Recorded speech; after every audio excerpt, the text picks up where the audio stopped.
bonjour à chacun d'entre vous et bienvenue à ce rendez-vous. Ce mercredi matin, nous avons encore cette joie de partager ensemble la parole de Dieu. Je vais continuer à vous proposer une réflexion au sujet de ce personnage merveilleux qu'a été le roi David. Rappelez-vous, David, un homme selon le cœur de Dieu. Lors de la dernière réflexion biblique, je mettais l'accent sur David, homme de communion. L'Éternel est mon berger, a-t-il écrit dans ce merveilleux psaume 23 pour parler de la relation privilégiée qu'il avait avec son Dieu. Le sujet est tellement important que j'aimerais y revenir ce matin. Notre communion avec Dieu. J'imagine que la communion que David avait avec son Dieu était d'une richesse extraordinaire.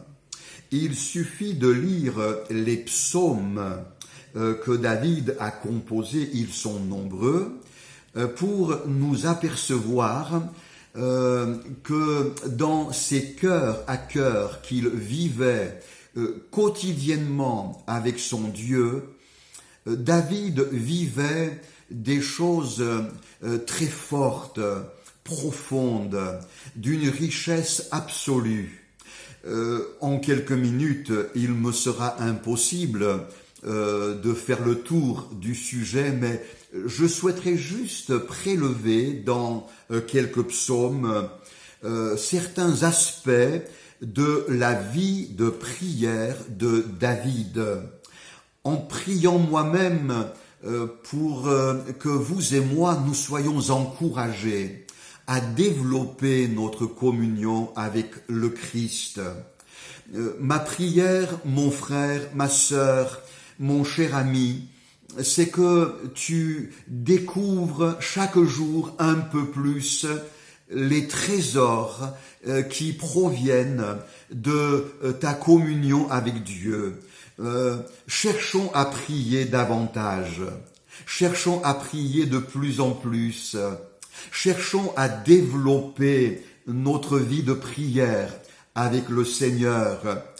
Si David est devenu le roi qu'il a été, c'est certainement grâce à sa vie de prière.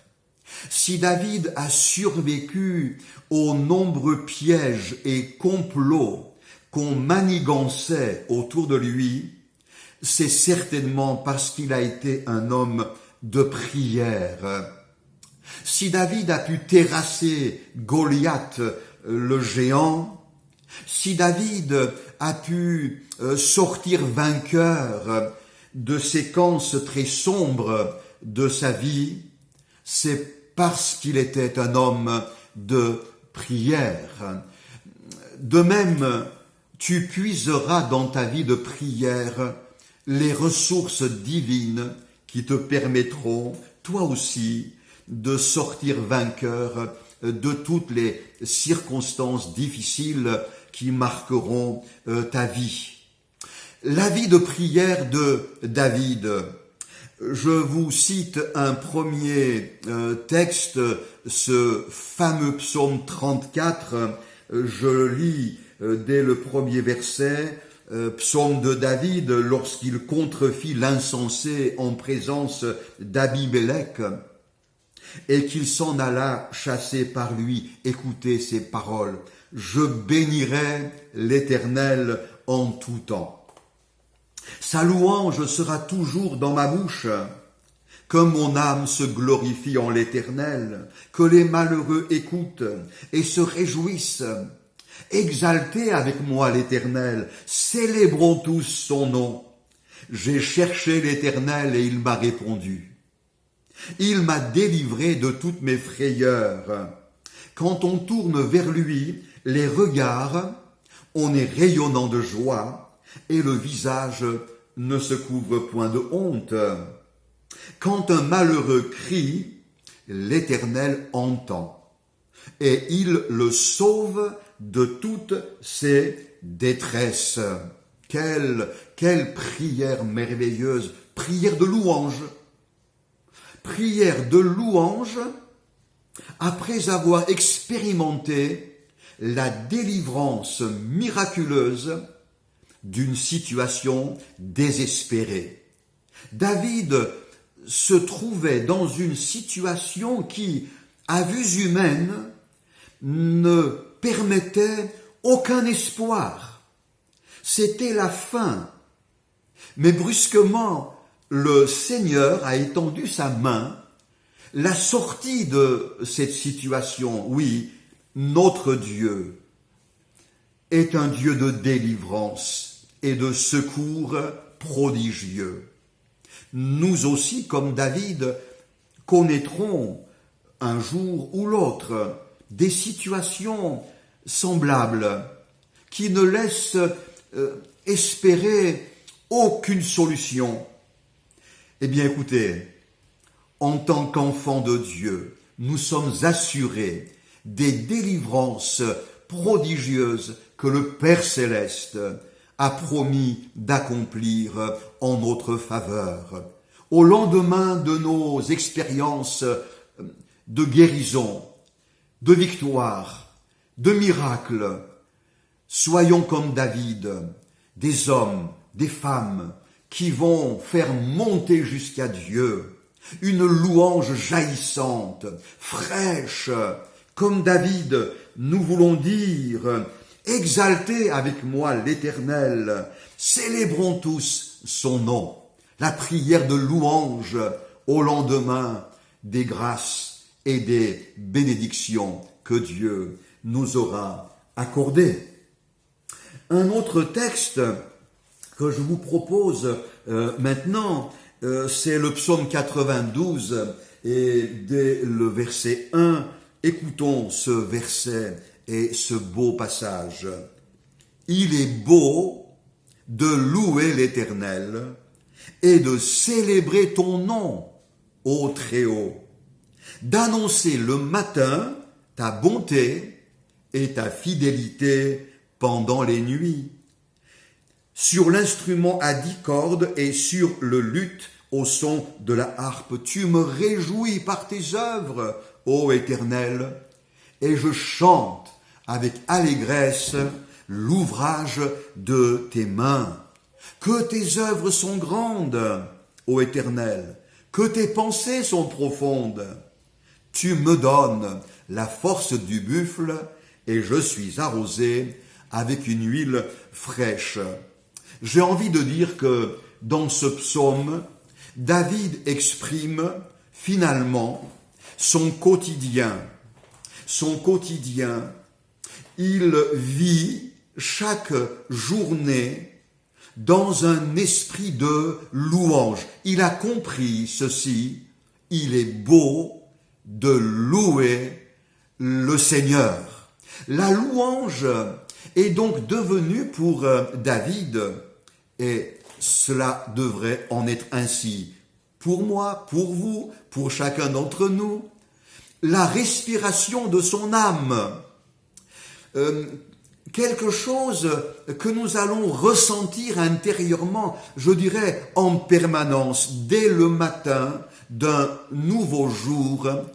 Nous devrions commencer par célébrer notre cher Sauveur, nous émerveiller de la personne de notre Dieu, nous émerveiller de ses œuvres. Vous savez, la louange savoureuse, elle équivaut à un émerveillement permanent de nos cœurs lorsque nous contemplons la personne de notre Dieu et la personne de Christ. Et puis un troisième exemple de prière que David a exprimé, très différente des deux premières que je vous ai mentionnées, le psaume 51 que j'appelle la prière de repentance. Lisons ensemble au verset 3. Ô Dieu, aie pitié de moi dans ta bonté. Selon ta grande miséricorde, efface mes transgressions, lave-moi complètement de mon iniquité et purifie-moi de mon péché. Car je reconnais mes transgressions et mon péché est constamment devant moi. J'ai péché contre toi seul et j'ai fait ce qui est mal à tes yeux. Je vous invite, chers amis, à continuer la lecture de ce psaume chez vous, la prière de repentance. Il est des situations dans lesquelles nous pouvons malheureusement tomber et où l'accusateur, le diable, cherchera à nous accabler de culpabilité. Dieu nous donne une clé. Lorsque tu te trouves dans un état de chute, lorsque la honte envahit ton cœur, alors il existe une clé, la prière de repentance. Tu peux, au pied de ton Dieu, exprimer des paroles qui reconnaissent ta chute, qui reconnaissent ton péché, et des paroles qui vont t'amener à lui demander d'exercer en ta faveur sa bonté, sa bienveillance. Lisons chacun dans nos demeures la totalité de ce psaume. Il y est question de l'hysope, cette branche d'arbre que l'on plongeait dans le sang de l'agneau sacrifié et dont on apposait le sang sur les linteaux et les poteaux des maisons juives en Israël, nous parle du sacrifice de Jésus, oui, à celui, à celle qui reconnaît ses péchés par une prière de repentance. Dieu est fidèle et juste pour exercer le pardon, et la Bible affirme alors le sang de Jésus, son Fils, nous purifie de tout péché. Je terminerai avec une quatrième sorte de prière. Elle peut surprendre et cependant c'est là aussi une réalité. Le psaume 102 s'intitule « Prière d'un malheureux ». Peut-on être enfant de Dieu et en même temps passer par des séquences où l'on se trouve bien malheureux? Eh bien oui, c'est possible, c'est possible. Prière d'un malheureux, nous dit ce texte, lorsqu'il est abattu et qu'il répand sa plainte devant l'Éternel. Éternel, écoute ma prière et que mon cri parvienne jusqu'à toi. Ne me cache pas ta face au jour de ma détresse. Incline vers moi ton oreille quand je crie. Hâte-toi de m'exaucer, car mes jours s'évanouissent en fumée. Mes os sont enflammés comme un tison, mon cœur est frappé et se dessèche comme l'herbe. Là aussi, je vous invite à lire la suite et vous arriverez à ce verset 13 où le miracle du relèvement et de la victoire s'opère. Mais toi, Éternel, tu règnes à perpétuité et ta mémoire dure de génération en génération. Si en entendant ces quelques paroles, vous vous reconnaissez dans cette prière intitulée « Prière d'un malheureux », si vous aussi, dans ces instants, vous vivez dans un état intérieur d'accablement, d'abattement, de souffrance, là encore, Dieu vous donne une clé.